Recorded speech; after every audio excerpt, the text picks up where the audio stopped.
Okay, so let's do number 2. Again, we need to write it in standard form. Standard form is ax squared. I'm always going to write it.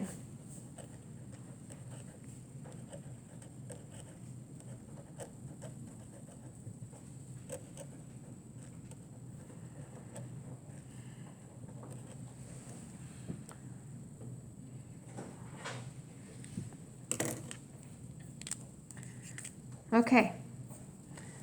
So what do I need to move so it's in standard form? So x squared minus 8x, I'm going to move the negative 12. So if it's negative on the right-hand side, when I move it to the left-hand side of the equal sign, what does it become? So it's already negative, so when I move it, it becomes a positive. So it's going to be positive 12 equals 0. So let's just do a quick define A, B, and C. A is 1, B is negative 8, and C is 12. So the next thing I need to do is to find that axis of symmetry.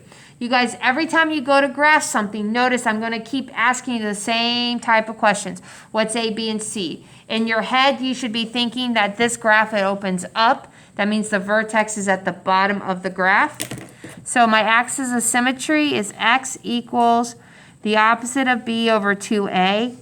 I always write in my notes, I always write the formula so that you guys, when you're looking at your notes, you're always seeing it.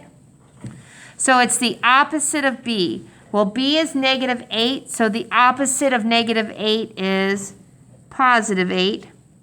It is 2 times a, so 2 times 1 is 2, and my axis of symmetry equals 4. Now, what do I do with my axis of symmetry?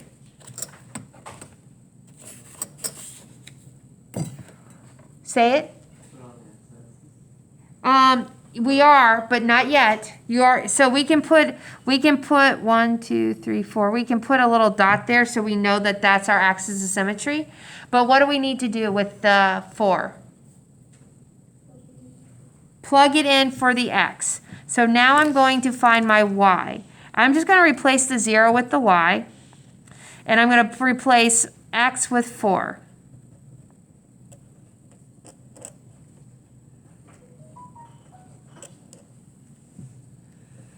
So 4 squared is 16.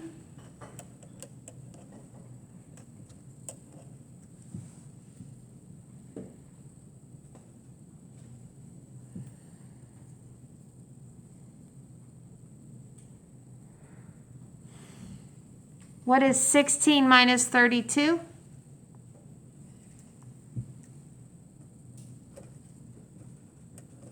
Negative 16 plus 12 is negative 4, so y equals negative 4. So basically that means when x is 4, y is negative 4. I'm going to graph that. Over to 4, down to negative 4. And then my axis of symmetry goes up because my vertex opens up. Not my vertex, my parabola opens up. Axis of symmetry goes up because my quadratic, my parabola opens up. Now, can I graph, on this particular graph, can I graph my y-intercept? My y-intercept would be 0, comma c, which is 0, 12. I can't graph that on this particular graph, so I'm going to have to plug in some points. And I'm just going to pick one. What point can I pick? I can pick 3. What's another good one? Which one do you think I would pick? I might pick 2. There's another one I would pick. And it's because 6 right here. See how 6 is the largest number on my graph I can choose right now? So that's the one I'm going to pick. I could pick 2, I could pick 3, I could pick any point. I'm just going to pick 6, okay? Again, you can plug in any point. I'm going to pick 6, and basically I'm going to replace x with 6, and I'm going to find y. So it's basically, when x is 6, what is y?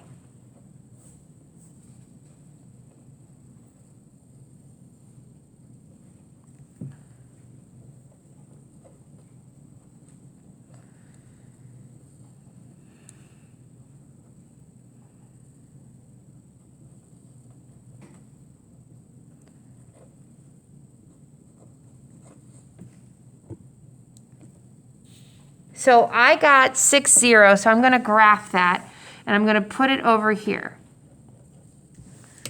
That's one of my solutions, because that's where the parabola is going to cross that x-axis. You guys, this is 2 away from the axis of symmetry. 1, 2. So that means I have another point. 1, 2.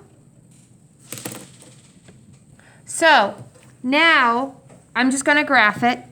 You guys, I can't go any further. You know that, right? Because do you see that the 6 is right here? I can't get any higher than 6 for this particular graph. If I had a bigger graph, of course I could. We're just going to come around like this. And then our solutions are going to be x equals 2 and 6. Those are our solutions. So that's how we graph to find the solutions. You guys probably, I will give you a graph to look at, and you have to tell me the solutions from the graph. You will have to graph at least one of them. So that's it.